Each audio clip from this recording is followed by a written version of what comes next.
আজকের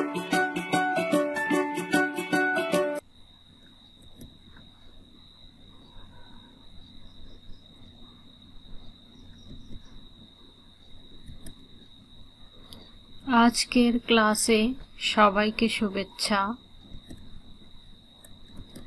আমি আমিনা বেগম, প্রভাষক, জীববিজ্ঞান বিভাগ, মৌলানা মোফাজ্জল হোসেন মহিলা ডিগ্রি কলেজ, রাজনগর, মৌলভীবাজার।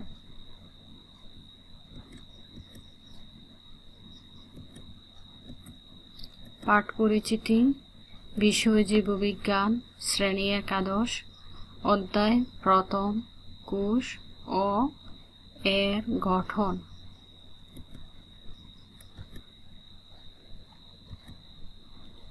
ছবিগুলো লক্ষ্য করি। এখানে একটি পাতার কোষগুলো আমরা দেখতে পাচ্ছি। কোষের বাইরের যে আবরণ, দৃঢ় মজবুত যে আবরণ আমরা দেখতে পাচ্ছি, সেই আবরণকে বলা হয় কোষ প্রাচীর, এবং কোষ প্রাচীরের ভিতরে একটি পর্দা থাকে যা সাইটোপ্লাজমকে ঘিরে রাখে। সেই পর্দাকে কি বলা হয়? কোষঝিল্লি বলা হয়। সাইটোপ্লাজম হচ্ছে তরল দানাদার পদার্থ যার মধ্যে বিভিন্ন কোষ অঙ্গাণু ভাসমান অবস্থায় থাকে, আর সেই সাইটোপ্লাজমকে ঘিরে কোষ প্রাচীরের ঠিক নিচে যে সজীব আবরণ থাকে সেটা হচ্ছে কোষঝিল্লি। তাহলে আজকের পাঠ কোষঝিল্লি। শেখন ফল। এই পাঠ শেষে শিক্ষার্থীরা কোষঝিল্লি কি তা বলতে পারবে, কোষঝিল্লির ভৌত রাসায়নিক গঠন সম্পর্কে বর্ণনা করতে পারবে, কোষঝিল্লির কাজ ব্যাখ্যা করতে পারবে। কোষঝিল্লি বা প্লাজমা মেমব্রেন। কোষঝিল্লি বা কোষ আবরণী হলো একটি সজীব, পাতলা, স্থিতিস্থাপক, বৈষম্যবেদ্য ও অতি সূক্ষ্ম জৈবিক আবরণী যা কোষের ভেতরে ও বাইরের পরিবেশকে আলাদা করে। কোষঝিল্লি হচ্ছে একটি পাতলা, স্থিতিস্থাপক, বৈষম্যবেদ্য হচ্ছে এমন একটি পর্দা যার ভিতর দিয়ে নির্দিষ্ট পরিমাণ রাসায়নিক পদার্থ, অক্সিজেন ও কার্বন ডাইঅক্সাইড সেগুলা চলাচল করতে পারে, এবং অতি সূক্ষ্ম জৈবিক আবরণী যা কোষের বাইরের ও ভিতরের পরিবেশকে আলাদা করে। একে প্লাজমা মেমব্রেন বা প্লাজমা লেমা বা বায়োমেমব্রেন বা বায়োলজিক্যাল মেমব্রেন নামে অভিহিত করা হয়। এটি সকল উদ্ভিদ কোষের কোষ প্রাচীরের ঠিক নিচে এবং প্রাণী কোষের সাইটোপ্লাজমের বাইরের সীমানায় অবস্থান করে। রাসায়নিক দিক দিয়ে কোষ আবরণী প্রোটিন, লিপিড, প্রোটিন এই তিনটি স্তর নিয়ে গঠিত।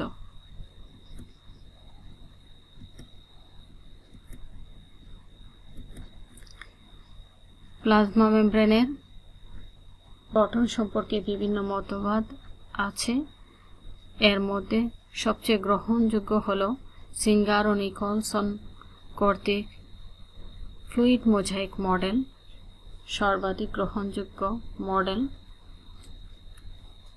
এখানে প্লাজমা মেমব্রেনের ফ্লুইড মোজাইক মডেলের একটি চিহ্নিত চিত্র, সেটা একটু দেখে নেই।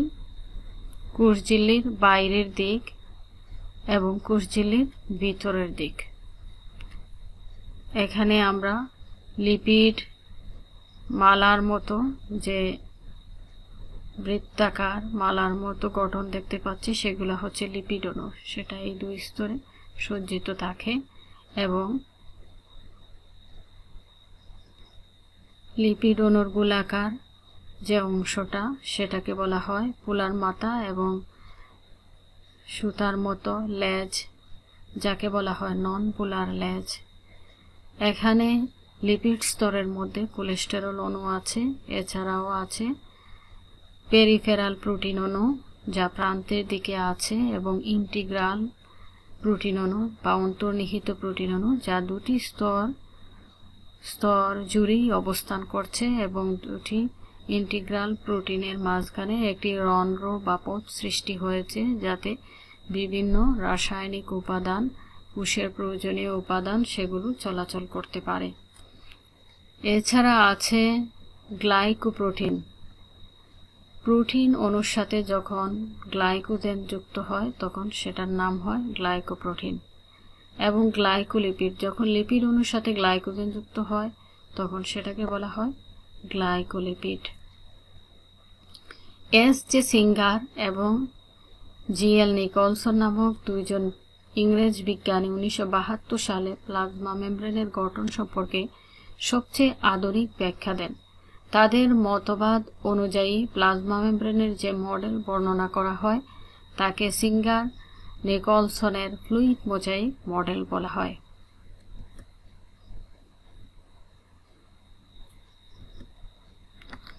প্লাজমা মেমব্রেনের প্রধান গাঠনিক উপাদান হলো একটি দ্বি-অনু লিপিড স্তর। এই যে লিপিড স্তর আমরা দেখতে পাচ্ছি, লিপিড স্তরে ফসফোলিপিডের দুটি সারি থাকে। এই লিপিড স্তরের মধ্যে ফসফোলিপিডের দুটি সারি থাকে।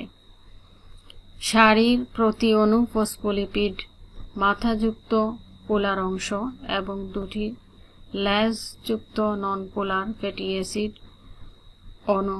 অংশ নিয়ে ফসফোলিপিড পোলার অংশ পানিগ্রাহী এবং নন পোলার অংশ পানি নিগ্রাহী বৈশিষ্ট্যের অধিকারী। এখানে গোলাকার ফসফোলিপিডের গোলাকার যে অংশটা সেটা হচ্ছে পোলার মাথা আর সেটা পানিগ্রাহী, এবং ল্যাজযুক্ত দুটি যে নন পোলার অংশ সেটা হচ্ছে পানি নিগ্রাহী।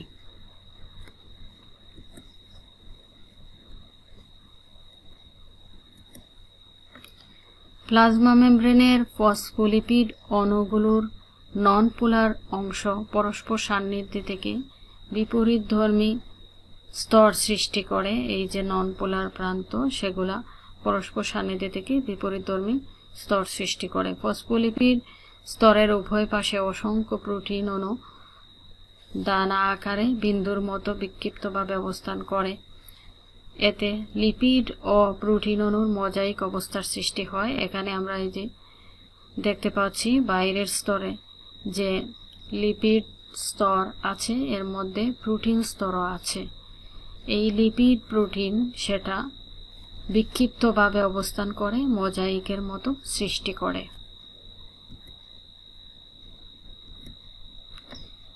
কিছু প্রোটিন অণু লিপিড স্তরের বাইরে অবস্থান করে, একে প্রান্তীয় বা পেরিফেরাল প্রোটিন অণু বলে। এই যে পেরিফেরাল প্রোটিন অণু সেটা কোষঝিল্লির বাইরের দিকে অবস্থান করছে। কিছু প্রোটিন অণু লিপিড স্তরের ভেতরে আংশিক বা সম্পূর্ণ রূপে অনুপ্রবেশ করে।